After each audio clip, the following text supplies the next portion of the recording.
السلام علیکم ورحمۃ اللہ وبرکاتہ۔ روزہ اور 11 غلط فہمیاں۔ عام طور پر روزے کے بارے میں 11 غلط فہمیاں مانی جاتی ہے۔ آئیے دیکھتے ہیں یہ کتنی حد تک صحیح ہے۔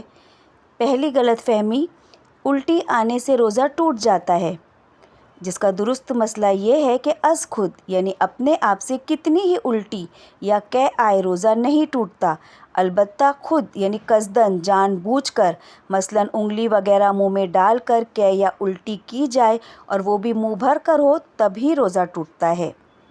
دوسری غلط فہمی، روزے کی حالت میں احتلام ہو جائے تو روزہ ٹوٹ جاتا ہے۔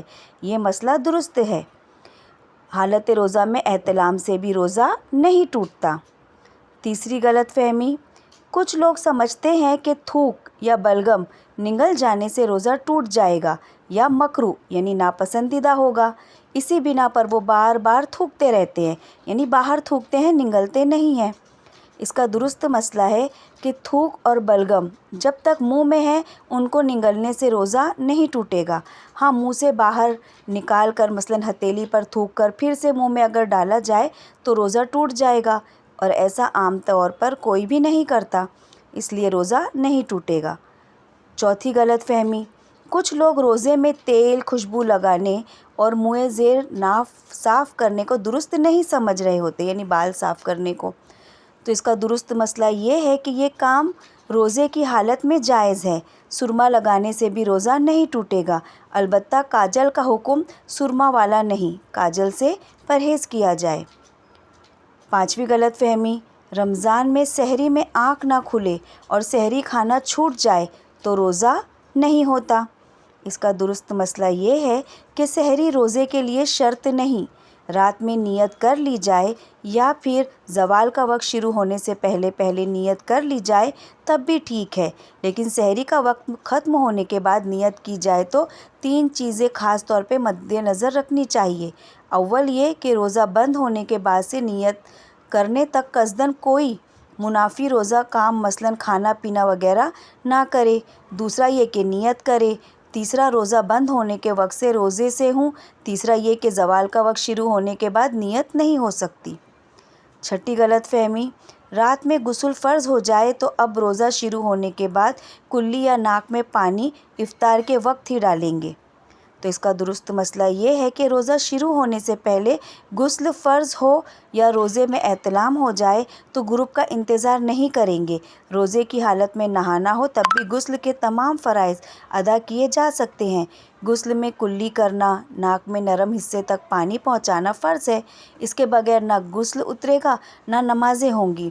یاد رہے کہ روزہ ہو تو گرگرہ نہیں کریں گے، اور عام دنوں سے بھی گرگرہ عمل کا فرض یا کلی کا حصہ نہیں ہے۔ ساتویں غلط فہمی، حالت روزہ میں مسواک نہیں کی جا سکتی جبکہ مسواک کرنا سنت ہے۔ تو درست مسئلہ یہ ہے کہ مسواک کی جا سکتی ہے، البتہ یہ احتیاط رکھی جائے کہ ریشے حلق میں نہ جائیں، یعنی مسواک کے جو لکڑی کے ٹکڑے وغیرہ ہے وہ حلق سے نیچے نہ اتر جائیں۔ آٹھویں غلط فہمی، جب تک اذان ہوتی رہے سحری میں کھانا پینا جاری رکھا جا سکتا ہے۔ تو درست مسئلہ یہ ہے کہ جب سحری کا وقت ختم ہو جاتا ہے تو اذان فجر اور نماز فجر کا وقت شروع ہو جاتا ہے، لہٰذا جو سحری بند ہونے کے باوجود اذان ختم ہونے کا انتظار کرتے ہوئے کھاتا پیتا رہا، اس نے اپنا روزہ برباد کیا، اس کا روزہ ہوا ہی نہیں، یعنی اذان سے 10 منٹ پہلے ہی سحری بند کر دی جائے۔ نویں غلط فہمی، چوٹ وغیرہ لگنے پر خون نکل آنے یا خون ٹیسٹ کروانے سے روزے پر کوئی اثر پڑتا ہے؟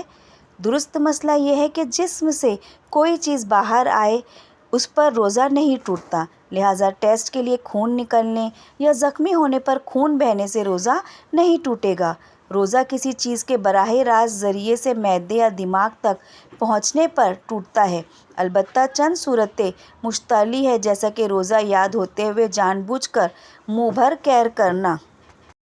10ویں غلط فہمی، روزے میں انجیکشن لگانے سے روزہ ٹوٹ جائے گا، جس کا درست مسئلہ یہ ہے کہ اگر یہ سوچ ان علماء کی پیروی کی وجہ سے ہے جن کا موقف یہی ہے تو ٹھیک ہے، البتہ جو قوی اور مضبوط دلائل ہے ان کی رو سے انجیکشن لگانے سے روزہ نہیں ٹوٹتا، شدید ضرورت ہو تو ڈرپ بھی لگائی جا سکتی ہے یعنی گلوکوز۔ 11ویں غلط فہمی، روزے میں عطر یا خوشبو سونگھنے سے روزہ ٹوٹ جاتا ہے۔